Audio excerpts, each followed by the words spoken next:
Hello students, this is the video on class 10th. The chapter is pair of linear equation in two variable. Exercise 3.1 का आपका first question है. Last video में आपको discuss किया था introduction of pair of linear equation in two variable. उसमें कुछ conditions बताई कि आपको ग्राफिकली करनी है क्वेश्चंस. आपके टू वेरिएबल की इक्वेशन क्या होती है. एक्सरसाइज 3.1 में आपका क्या है, आपको कुछ सिचुएशन देगा, उनको आपको रिप्रेजेंट करना है एल्जेब्रिकली और ग्राफिकली भी. पहले हम एल्जेब्रिकली सीखेंगे, ठीक है. एल्जेब्रिक वैल्यूज में या लीनियर इक्वेशंस में आप इन सिचुएशन को क्रिएट कैसे करेंगे, ठीक है. तो फर्स्ट क्वेश्चन स्टार्ट करते हैं. Aftab tell his daughter 7 years, YRS का मतलब क्या, year. 7 years ago I was 7 times as old as you. Also 3 years from now I shall be 3 times as old as you. Represent the situation algebraically. ठीक है. देखो आपको पता कैसे चलेगा, algebraic pair of linear equation में ही करना है ये. आपको सिचुएशन देगा तो कंडीशन भी आपको दो ही देगा. देखो आफ्ताब दिया और डॉटर, ठीक है. इन्हीं से आपको समझना ये लीनियर इक्वेशन टू वेरिएबल से होगा या वन वेरिएबल से. तो ये टू वेरिएबल से होगा, ठीक है. स्टार्ट कैसे करना नोटबुक में कर सकते हो आप. सॉल्यूशन कर रहे हैं, सिचुएशन क्रिएट करेगा, एज पे करेगा, रेल पे करेगा, नंबर्स पे करेगा. तो सबसे पहले एज, तो कैसी सिचुएशन है, ऑन एजेस.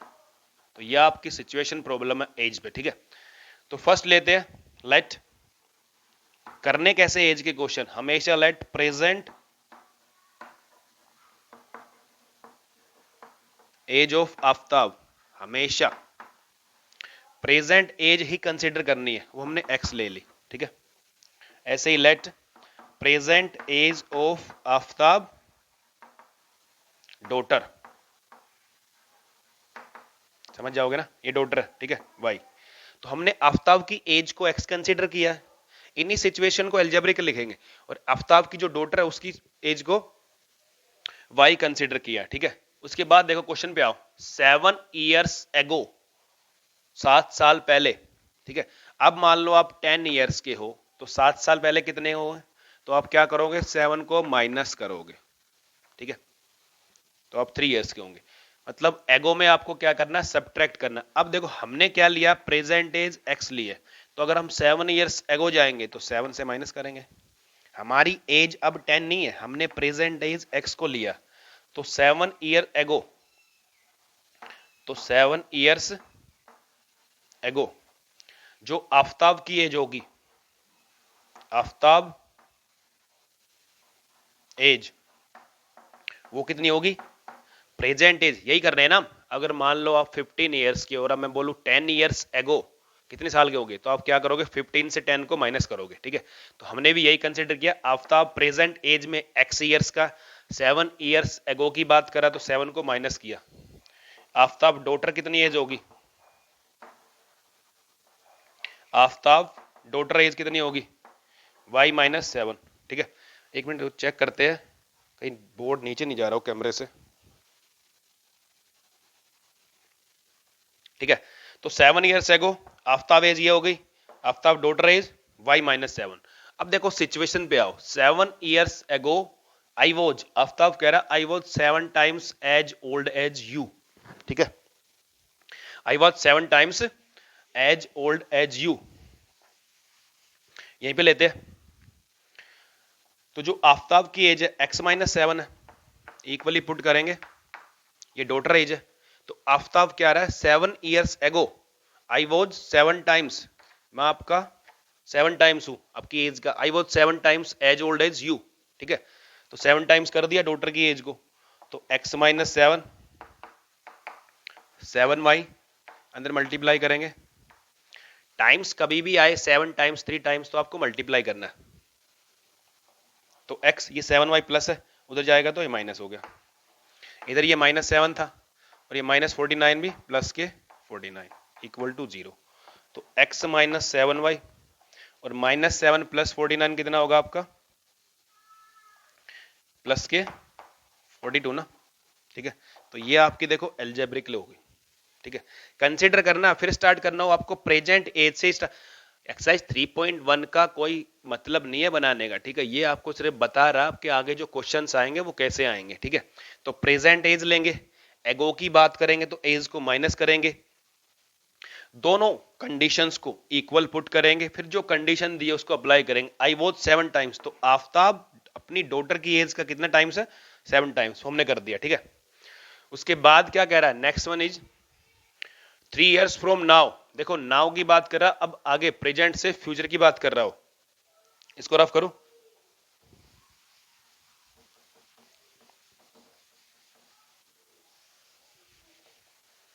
तो 3 years from 3 years from now, तो 3 इयर्स फ्रॉम नाउ। एक बात नोटिस कर लेना, हमेशा प्रेजेंट एज से ही स्टार्ट करना, क्योंकि हमारे पास प्रेजेंट एज ही है। तो 3 इयर्स फ्रॉम नाउ, अब पहले आफ्ताब की एज क्या हो जाएगी? जो आफ्ताब की एज है, वही बात फिर आती है, अगर प्रेजेंट एज में आप 15 ईयर्स के हो, मैं बोलूं 3 साल के बाद आप कितने साल के होंगे, तो क्या करोगे? आप ऐड करोगे ना। अगर मान लो आप 15 ईयर्स के हो और 3 इयर्स फ्रॉम नाउ, 3 साल बाद कितने के होगे? 18। तो अब आप एक्स के हो, तो 3 years from now x plus 3। ठीक है, तो Aftab age 3 years from now कितनी हो जाएगी? अब प्रेजेंट एज एक्स है, तो 3 साल आगे एक्स प्लस 3। ऐसे ही आफ्ताब डॉटर एज,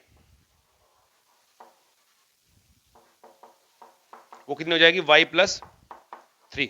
ठीक है, अब आगे की बात देखो, फिर बता रहा हूं, कंसिडर करना हमेशा प्रेजेंट एज से, करना कुछ नहीं, फिर आपको दोनों कंडीशंस को, अभी ये इक्वल नहीं है, इक्वल पुट करना है। तो 3 years from now I shall be 3 times as old as you. अब क्या कह रहा, जो आपकी प्रेजेंट 3 इयर्स फ्रॉम नाउ की, उससे मैं कितना टाइम्स हो जाऊंगा? 3 टाइम्स, क्योंकि देखो मल्टीप्लाई आफ्ताब को तो करेंगे नहीं, अगर इक्वल पुट करना है तो उसकी जो डॉटर है उसका ही 3 टाइम्स हो सकता है। मान लो आपकी फादर की एज 40 है, आपकी 10 है, तो जो आपके फादर है वो आपकी ही एज का 4 टाइम्स है ना। ठीक है ना, ऐसे नहीं आपको अगर 40 को आप 4 से मल्टीप्लाई कर दोगे तो आपके फादर की एज देखो 160 और आपकी 10, ऐसा इम्पॉसिबल है यार। ठीक है, तो जो आपके फादर होंगे या आफ्ताब है, वही अपनी डॉटर की एज का 3 टाइम्स 7 टाइम्स, वो इक्वेशन कंसिडर कर लिया हमने। ठीक है, तो x प्लस 3 करेंगे, इधर 3y प्लस 9। ठीक है, प्लस है उधर लेके जाएंगे, x प्लस 3, ये y उधर जाके माइनस का 3y, और प्लस 9 है तो ये भी माइनस के 9। ठीक है, इक्वेशन बनानी है आपको, तो x माइनस 3y और प्लस के 3 और माइनस के 9 कितना हो गया? माइनस के 6। ये आपकी सेकंड। ठीक है, तो ये हो गया आपका रिप्रेजेंट इक्वेशन एल्जेब्रिकली। ठीक है, स्पेस कम है बेटा, नहीं तो क्वेश्चन तो सारे हो जाएंगे यहीं पे, अगर 2-3 क्वेश्चन साथ में हो, तो इसलिए बार बार रफ करना पड़ता है। ठीक है, हो गया क्वेश्चन। प्रेजेंट एज से स्टार्ट करेंगे, ये कंसिडर करना, एगो की बात है तो हम उतने ही साल पीछे जाएंगे। 3 इयर्स फ्रॉम नाउ की बात है, नाउ, तो प्रेजेंट से आगे फ्यूचर की बात करना। दोनों इक्वेशंस को इक्वल पुट करेंगे, इक्वल पुट करने के बाद 3 टाइम्स 4 टाइम्स वो कंसिडर करेंगे, और आपको खाली ग्राफिकली नहीं करना, सिर्फ एल्जेब्रिक करेंगे। ठीक है, नेक्स्ट करते हैं।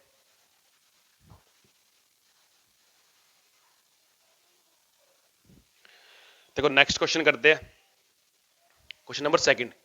Coach of cricket team buy 3 bat and 6 ball for ₹3900। ठीक है, later she, sorry, later he buy another bat and 3 more balls of same kind ₹1300।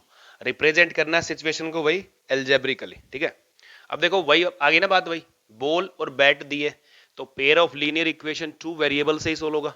2 equation की कंडीशन दी है, ये आप देख सकते हो। ठीक है, प्राइस के ऊपर है क्वेश्चन, प्राइस कितना दिया? 3900 और 1300, तो प्राइस ही क्रिएट करेंगे। ठीक है, सॉल्यूशन करें, लेट प्राइस ऑफ 1 बॉल। आगे आपकी एक्सरसाइज में आपसे पूछेगा find the price of 1 ball and 1 bat, तो ऐसे ही रिप्रेजेंट होते। प्राइस ऑफ 1 बैट हमने लिया x, ये सिंपल है। ऐसे ही लेट प्राइस ऑफ 1 बॉल लेंगे आप y। अब देखो, अब यहां पे आओ, यूनिटरी मेथड चलता है। देखो एक बॉल आपकी 5 रुपए की आती है, 1 बॉल प्राइस 5 रुपीज। ठीक है, तो 2 बॉल प्राइस आप बोलोगे 10 रुपीज, कि आप इससे मल्टीप्लाई कर रहे हो, ऐसे चलता। थ्री बॉल प्राइस बोलोगे तो आप 3 5 जा 15 रुपीज। अब मैं आपसे बोल दूं वाई बॉल कितने की आएगी, तो यही आपको करना है, इसमें कंफ्यूज नहीं होना। देखो 1 बॉल पूछा तो 5 रुपीज है, प्राइस जो 1 बॉल का 5 रुपीज लिया, तो 2 बॉल के लिए आप बोलोगे 10 रुपीज, 3 बॉल के लिए 3 5 जा 15, तो वाई बॉल के लिए 5y, इसी को कंसिडर करना है बस, ठीक है। तो 1 बैट का प्राइस x है, आपने बाय कितने किए, 3 बैट, तो डायरेक्ट लिख सकते हो प्राइस ऑफ 3 बैट्स, ठीक है, प्राइस ऑफ 3 बैट।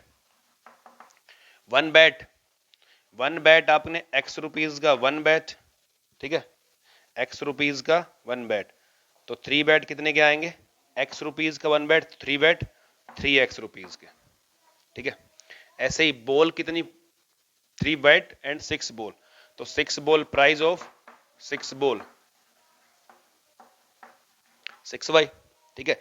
दोनों के प्राइस का टोटल कितना उसने 3900, तो फर्स्ट इक्वेशन क्या होगी आपकी 3x plus 6y equal to 3900, तो ये आपकी फर्स्ट इक्वेशन है। ऐसे ही आप सेकंड को खुद करेंगे। अनदर बैट की बात करा तो अनदर बैट का मतलब उसने 1 ही बैट कंसीडर किया, ठीक है, क्योंकि अगर एक्स्ट्रा बैट होते तो अब 6, जैसे यहाँ पे 3 बैट लिखा तो यहाँ पे भी 4 बैट या 5 बैट होते। अनदर बैट का मतलब 1 ही बैट है, ठीक है।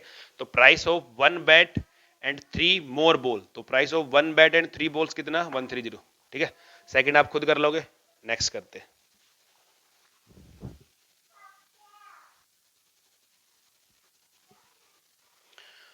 देखो एक्सरसाइज 3.2 स्टार्ट करते।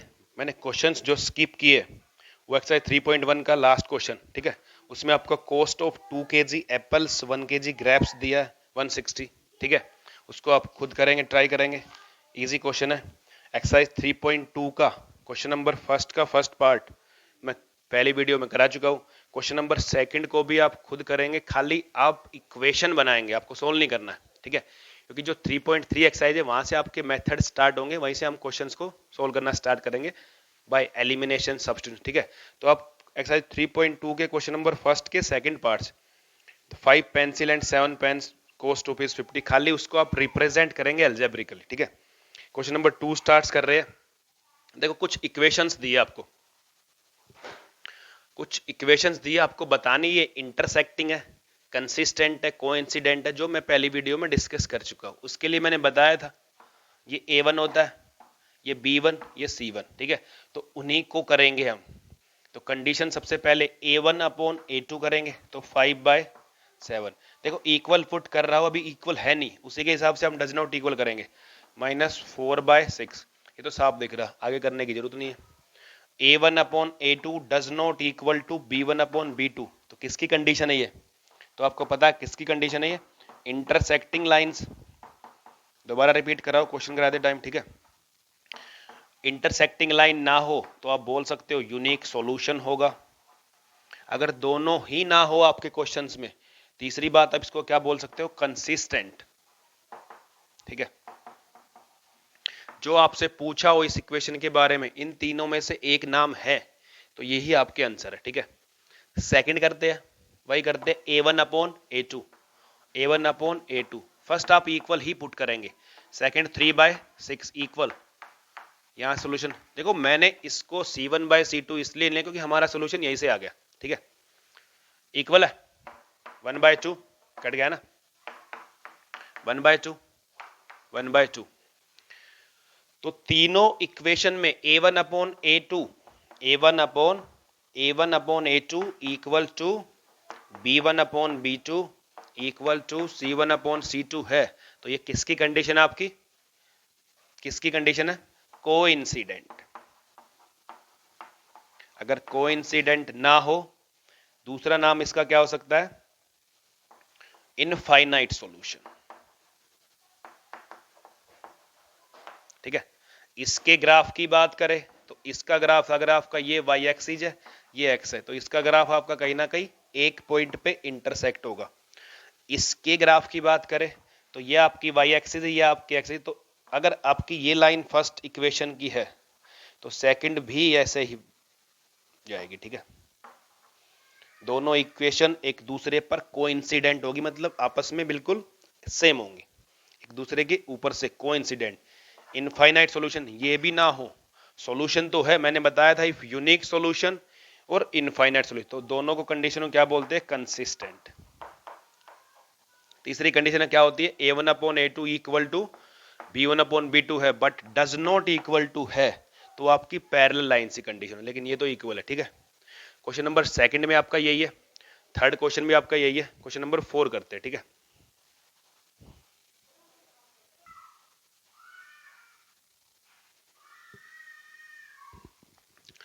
देखो फोर्थ क्वेश्चन क्या है, फोर्थ क्वेश्चन में आपको क्या करना, which of the following pair of linear equation are consistent और इनकंसिस्टेंट, ठीक है। तो आपको कुछ इक्वेशंस दिए, आपको देखना पहले ये कंसिस्टेंट है या इनकंसिस्टेंट है, उसके बाद आपको इसका ग्राफिकली सॉल्यूशन निकालना है। ग्राफ से सॉल्यूशन, एक क्वेश्चन करा रहा हूं, अगर कंसिस्टेंट है तो आप ग्राफ बनाएंगे और इनकंसिस्टेंट है तो आप ग्राफ नहीं करेंगे क्रिएट, ठीक है। सबसे पहले a1/a2 1 लगा सकते हो यहाँ पे, तो a1/a2 b1/b2 और c1/c2, ठीक है। 1/10 कट गया, तो क्या आ रहा, a1/a2 equals to b1/b2 equals to c1/c2, ठीक है।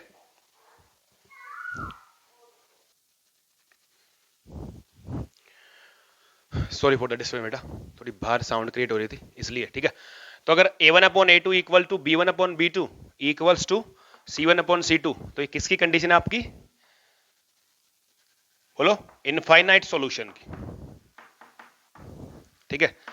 तो इनफाइनाइट सॉल्यूशन क्या है, कंसिस्टेंट। अगर आपका कंसिस्टेंट है तो आप इसको ग्राफिकली रिप्रेजेंट करोगे, ठीक है। देखो कंसिस्टेंट और इनफाइनाइट सॉल्यूशन का बेनिफिट क्या, जो दोनों इक्वेशन होगी वो आपकी इक्वेशन सेम है। देखो फर्स्ट इक्वेशन क्या आपकी, x plus y equals to 5, second क्या आपकी 2x plus 2y equals to 10। तो यहां से देखो 2 कॉमन आ रहा है, तो 2 कॉमन आया, x plus y equals to 10, और ये 2 इधर जाके डिवाइड में, तो x प्लस वाई कैंसिल हो गया ना, तो दोनों इक्वेशंस आपकी सेम रहती, इसलिए आपको कोइंसिडेंट लाइंस बोलते, जो आपका ग्राफ आएगा। तो ग्राफ देखते हैं, एक ही ग्राफ बनाना, तो x प्लस वाई इसी को लेते हैं इक्वल्स टू 5, तो y इक्वल्स टू आपका क्या आ गया, 5 माइनस एक्स। सबसे पहले आप एक बॉक्स क्रिएट करेंगे, कम से कम 3 सॉल्यूशन निकालेंगे अपनी नोटबुक में, ठीक है। x को 1 पुट करो, तो 5 माइनस 1, y कितना है 4, x को 2 पुट करो, तो 5 माइनस 2, यहाँ पे 2 पुट करेंगे ना, 5 माइनस 2, तो y की वैल्यू आपकी कितनी आएगी 3, x को 3 पुट करो, तो 5 माइनस 3 इक्वल्स टू 2, ठीक है। तो ग्राफ जो आपका कंसिडर होगा, सभी पॉजिटिव वैल्यू, सिंपल क्वेश्चन है, ग्राफ आप खुद से बनाओगे, तो ये आपकी y एक्सिस है, ये आपकी x एक्सिस, बस, ठीक है। तो पहला क्या, x इक्वल टू 1 तो y equal to 4, x equal to 1 y equal to 1 2 3 4, तो कुछ ग्राफ आपका यहां से जाएगा, ठीक है। सेकंड x2 है तो y3 है, x2 y3, तो ये आपका पॉइंट हो गया, ठीक है। तो ये पॉइंट कितना आपका 1x और y कितना 4, ठीक है। ये पॉइंट कितना होगा, x2 है तो y3 है। थर्ड वन इज x3 है ना, 1 2 3, ये ओरिजिन होता है, तो y की वैल्यू कितनी आई आपकी 2, ठीक है। तो ये पॉइंट क्या हो गया, x3 है और y2 है, तो जो आपका ग्राफ होगा वो कुछ ऐसा जाएगा, ठीक है।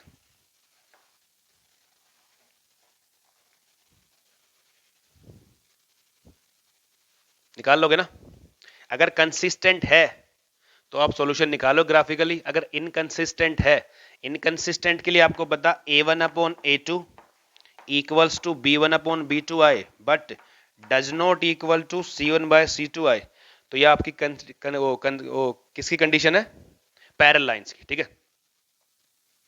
अगर आपकी कंडीशन कंसिस्टेंट की है तो ही आप ग्राफ बनाएंगे, ग्राफ के लिए आप नोटबुक में ऐसे ही करेंगे, बॉक्स लेंगे, इक्वेशन निकालेंगे पहले, ठीक है। क्वेश्चन नंबर 5 करते हैं।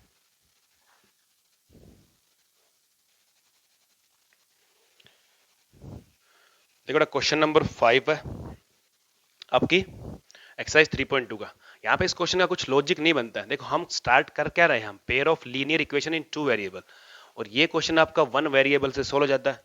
ग्राफिकली चल रहे थे, कंसिस्टेंट इनकंसिस्टेंट, बीच में सिचुएशन क्रिएट कर दी, ठीक है, लेकिन फिर भी क्वेश्चन को करते हैं, ठीक है। क्वेश्चन क्या कह रहा है, half the parameter of rectangular garden whose length is 4 meter, whose length is 4 meter more than its width is 36। देखो क्वेश्चन को करेंगे तभी सिचुएशन क्रिएट करेंगे, अभी आप समझ लो। 36 metre, find dimension of garden, ठीक है। तो डायमेंशन फाइंड करनी है, तो सबसे पहले हम डायमेंशन ही लेते हैं। तो लेट ब्रेथ, पढ़ने से बार बार समझ में नहीं आएगा, यहां पे देखना आप, आपको अच्छी तरह समझ में आएगा। Let breadth of rectangle, sorry width ले लेते हैं, विड्थ दिया ना क्वेश्चन में, विड्थ ब्रेथ एक ही बात है। तो विड्थ ऑफ रेक्टेंगल क्या, x।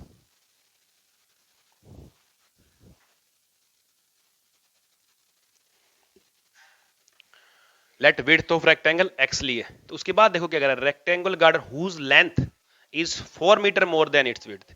तो लेंथ जरूरत नहीं लेने की, तो लेंथ को क्या करेंगे, तो लेंथ कितनी हो जाएगी, तो लेंथ ऑफ रेक्टेंगल विड्थ से 4 मोर देन इट्स विड्थ, तो विड्थ x है, तो लेंथ क्या होगी, x प्लस 4, ठीक। अब देखो पैरामीटर क्या होता है, पैरामीटर ऑफ रेक्टेंगल, बताइए आपको, 2 इंटू एल प्लस बी, मतलब लेंथ प्लस ब्रेथ। अब क्या कह रहा है वो, हाफ दी पैरामीटर, अगर आप पैरामीटर जो रेक्टेंगल गार्डन का पैरामीटर है उसको अगर आप हाफ कर रहे हैं, उसकी डायमेंशन x और x प्लस 4 है, उस पैरामीटर को आप रेक्टेंगल गार्डन के हाफ कर रहे हैं, तो कितना आ रहा, 36। ये कंडीशन वो क्रिएट कर रहा, half the perimeter of rectangular garden whose length. अब देखो यहां पे देखो, लेंथ पुट की हमने x plus 4, length breadth put की हमने पैरामीटर में x, तो हाफ दी पैरामीटर, इस पैरामीटर को लेंथ प्लस ब्रेथ इंटू 2, यही तो है, उसको हाफ किया, half the perimeter of rectangular garden whose length is 4 metre more than width is 36।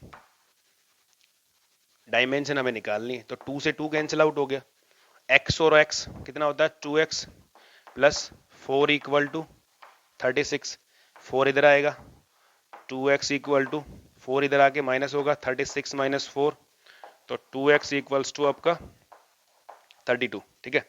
तो x की वैल्यू कितनी आएगी आपकी, 36/2, तो x की वैल्यू कितनी आई, 16, ठीक है। अगर आपकी सॉरी x क्या लिया हमने, विड्थ, अगर आपकी विड्थ 16 है तो लेंथ आप कितनी है, 4 मोर देन, तो लेंथ कितनी हो जाएगी, 16 प्लस 4 20, ठीक है। नेक्स्ट करते हैं,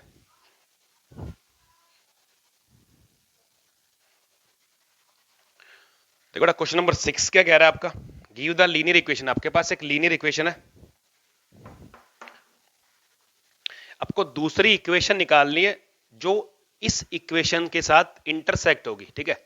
तो कुछ टेंशन लेने की बात नहीं है, अगर एक इक्वेशन आपके पास है तो आप दूसरी इक्वेशन बनाने में कोई बड़ी बात नहीं है, ठीक है। देखो इंटरसेक्टिंग लाइंस के लिए, इंटरसेक्टिंग लाइंस के लिए आपको कंडीशन बताना, a1 upon a2 does not equals to b1 upon b2, ठीक है। तो कोई भी आप ऐसी इक्वेशन लिए जिसमें a1 upon a2 does not equals to b1 upon b2 है, तो कोई भी लिख लेना, ठीक है। तो सेकंड हमने ले ली 3x minus 4y plus 7 equals to 0, कुछ भी खाली इक्वेशन बनानी है। तो a1 देखो ना, a1 अपॉन a2,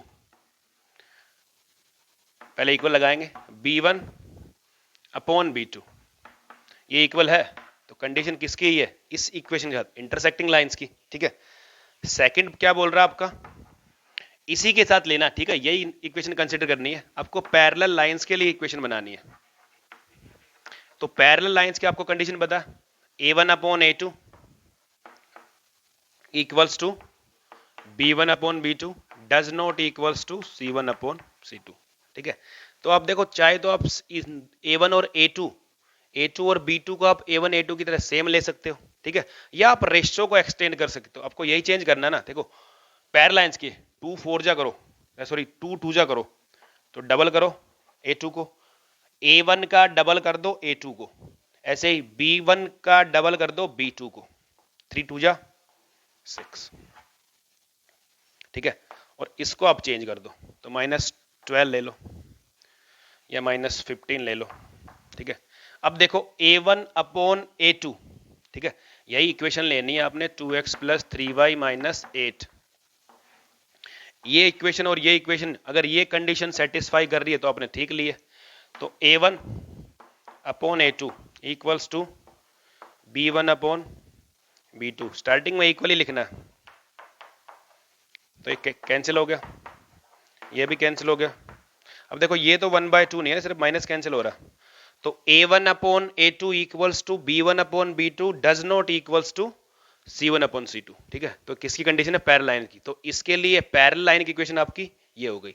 थर्ड आप खुद करेंगे, उसमें आपको कोइंसिडेंट लाइन बतानी है, ठीक है, उसमें तीनों कंडीशन बराबर होनी चाहिए।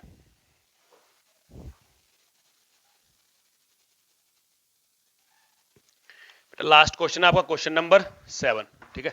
ये आपको DYS मतलब डू योर सेल्फ करना है, ठीक है। ग्राफिकली क्वेश्चन है, आपको 2 इक्वेशन दी है, आप इक्वेशन से पहले पॉइंट निकालेंगे। लास्ट वीडियो हम डिस्कस कर चुके हैं पॉइंट कैसे निकालने, आपने क्लास 9th में भी किया है।